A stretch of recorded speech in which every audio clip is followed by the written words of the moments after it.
नमस्कार, जय जोहार। छत्तीसगढ़ न्यूज में आपका बहुत बहुत स्वागत है। चलिए देखते हैं आज की 15 फटाफट बड़ी खबरों को। अब सीएम वालों सरकार से छत्तीसगढ़ को मुक्ति मिलेगी, भाजपा का दावा। छत्तीसगढ़ विधानसभा में नेता प्रतिपक्ष नारायण चंदेल ने दावा किया है कि छत्तीसगढ़ प्रदेश की जनता का आशीर्वाद भारतीय जनता पार्टी को प्राप्त हो रहा है और प्रदेश में स्पष्ट बहुमत के साथ भाजपा की सरकार बनेगी। चंदेल ने कहा, जनता ने इस बार के चुनाव में बदलाव के लिए जनादेश दिया और अब सीएम वालों सरकार से छत्तीसगढ़ को मुक्ति मिलेगी।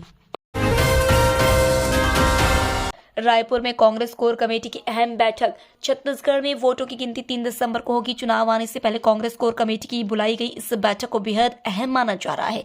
इस बैठक में सीएम भूपेश बघेल, प्रदेश प्रभारी कुमारी शैलजा, उप मुख्यमंत्री टीएस सिंहदेव, गृह मंत्री ताम्रध्वज साहू और चरणदास महंत भी शामिल होंगे। छत्तीसगढ़ चुनाव नतीजों की उल्टी गिनती शुरू। मध्य प्रदेश, छत्तीसगढ़ समेत 5 राज्यों के चुनाव परिणाम या मतगणना का काउंटडाउन शुरू हो गया है। इस बार छत्तीसगढ़ चुनाव में लगभग 76.31% लोगों ने मतदान किया, जबकि 2018 के विधानसभा चुनाव में 76.88% मतदान हुआ था। 2018 के विधानसभा चुनाव की तो उस समय 76.88% वोटर्स ने मतदान किया था। अब चुनाव परिणाम को लेकर सभी राजनीतिक दलों की धड़कनें तेज हो गई हैं। छत्तीसगढ़ विधानसभा चुनाव रद्द करने हाईकोर्ट में याचिका। छत्तीसगढ़ में विधानसभा चुनाव को शून्य घोषित करने के लिए हाईकोर्ट में याचिका दायर की गई है। दरअसल चुनाव में मतदाताओं को लुभाने के लिए कांग्रेस भाजपा ने लोक लुभावने वादे किए हैं। याचिका में इसे आदर्श आचार संहिता का उल्लंघन बताया है। 3 लेयर सुरक्षा व्यवस्था के बीच होगी मतगणना। विधानसभा निर्वाचन 2023 हेतु 3 दिसंबर को होने वाली मतगणना की अंतिम तैयारियों का जायजा लेने कलेक्टर एवं जिला निर्वाचन अधिकारी कुंदन कुमार तथा एसपी सुनील शर्मा ने शासकीय पॉलिटेक्निक कॉलेज स्थित मतगणना स्थल की अंतिम तैयारियों का जायजा लिया। भारत निर्वाचन आयोग के निर्देशानुसार निर्धारित प्रोटोकॉल के अनुसार मतगणना के दौरान कड़ी सुरक्षा व्यवस्था रहेगी। पासधारी निर्वाचन अभिकर्ताओं को भी कड़ी जांच से गुजरना पड़ेगा। मोबाइल, स्मार्ट वॉच व कैमरे प्रतिबंधित रहेंगे।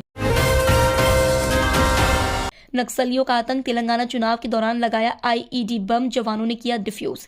छत्तीसगढ़ के नक्सल प्रभावित इलाकों से बड़ी खबर सामने आई है, जहां जवानों ने एक बार फिर नक्सलियों के मंसूबों को नाकाम करते हुए आईईडी बरामद किया। यह पूरा मामला छत्तीसगढ़ के बॉर्डर से लगे तेलंगाना चेरला थाना क्षेत्र का है। बता दें कि कल तेलंगाना में विधानसभा चुनाव हुआ। इस बीच नक्सलियों की चहलकदमी बढ़ने लगी है। सिम्स की स्वास्थ्य व्यवस्था पर उठे सवाल। हाईकोर्ट ने जारी किया आदेश। आयुर्विज्ञान संस्थान सिम्स की बदहाली को लेकर स्वतः संज्ञान याचिका पर सुनवाई हुई। मामले में कोर्ट कमिश्नरों ने अपनी रिपोर्ट डिवीजन बेंच में प्रस्तुत की। ओएसजी ने भी अपनी रिपोर्ट में स्वीकार किया है कि संस्थान का कामकाज प्रभावित हुआ है। इस पर हाईकोर्ट ने डीन और एमएस को व्यवस्था बनाने में असफल बताते हुए 6 दिसंबर को अगली सुनवाई निर्धारित की है। हार्ट अटैक से हो रहे मौत पर लगेगा ब्रेक। अमेरिका की टीम देगी एम्स में ट्रेनिंग। सार्वजनिक स्थानों पर हृदयघात से होने वाली मौतों को रोकने के लिए अब अमेरिकन हार्ट एसोसिएशन और अखिल भारतीय आयुर्विज्ञान संस्थान ने प्रशिक्षण देने का निर्णय लिया है। इसके लिए एमओयू पर हस्ताक्षर किए गए हैं। इस योजना के अंतर्गत 1 वर्ष में 50,000 से अधिक जागरूक नागरिकों को हैंड्स ओनली कार्डियोपल्मोनरी रिसस्टेशन प्रशिक्षण प्रदान किया जाएगा। छत्तीसगढ़ का नया सीएम हाउस 8 एकड़ के आलीशान बंगले में रहेंगे नए मुख्यमंत्री। प्रदेश का अगला मुख्यमंत्री ज्यादा दिनों तक यहां सिविल लाइंस स्थित पुराने सीएम हाउस में नहीं रहेंगे। राज्य के मुख्यमंत्री का नया बंगला बनकर तैयार हो गया है। नवा रायपुर में करीब 8 एकड़ में बने इस आलीशान बंगले में नए मुख्यमंत्री 14 जनवरी के बाद गृह प्रवेश कर सकते हैं। सीएम हाउस के साथ ही नवा रायपुर में मंत्रियों और अफसरों के भी बंगले बनकर तैयार हो गए हैं। चीन के रहस्यमय निमोनिया का दिख रहा छत्तीसगढ़ में असर। एक बार फिर चीन से निकली रहस्यमय बीमारी लोगों पर कहर बरपा रही है। चीन में सांस संबंधित समस्याओं के साथ ही बच्चों में सर्दी खांसी की शिकायतें बढ़ गई हैं। रहस्यमय निमोनिया का खतरा अब अन्य देशों पर भी मंडराने लगा है। भारत में भी स्वास्थ्य विभाग ने इसे लेकर लोगों को अलर्ट कर दिया। इस बीच छत्तीसगढ़ में भी बच्चों में सर्दी खांसी की शिकायत देखने को मिल रही है। हालांकि यहाँ लोगों को अलर्ट नहीं किया गया है। प्याज के बाद अब आसमान छू रहे लहसुन के भाव।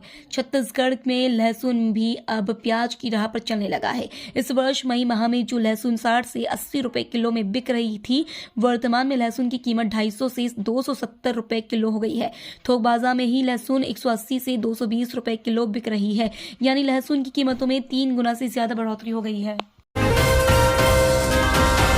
छत्तीसगढ़ के नंदनवन और जंगल सफारी में 17 चौसिंगा हिरणों की मौत, जांच में जुटा वन विभाग। रायपुर जंगल सफारी और रायपुर नंदनवन से जुड़े अधिकारी ने बताया कि इन मौतों ने जू में जानवरों के रखरखाव को लेकर चिंता पैदा कर दी है। अब तक कुल 17 चौसिंगा की मौत हुई है। 29 नवंबर को चिड़ियाघर प्रबंधन ने बताया कि पिछले कुछ दिनों में उनके बाड़े में 24 में से 17 चौसिंगा की अज्ञात कारणों से मौत हो गई। छत्तीसगढ़ में निकला लिथियम का भंडार, कटघोरा में 256 हेक्टेयर में मिला धातु। कोरबा जिले के कटघोरा विकासखंड में लिथियम का भंडार मिला है।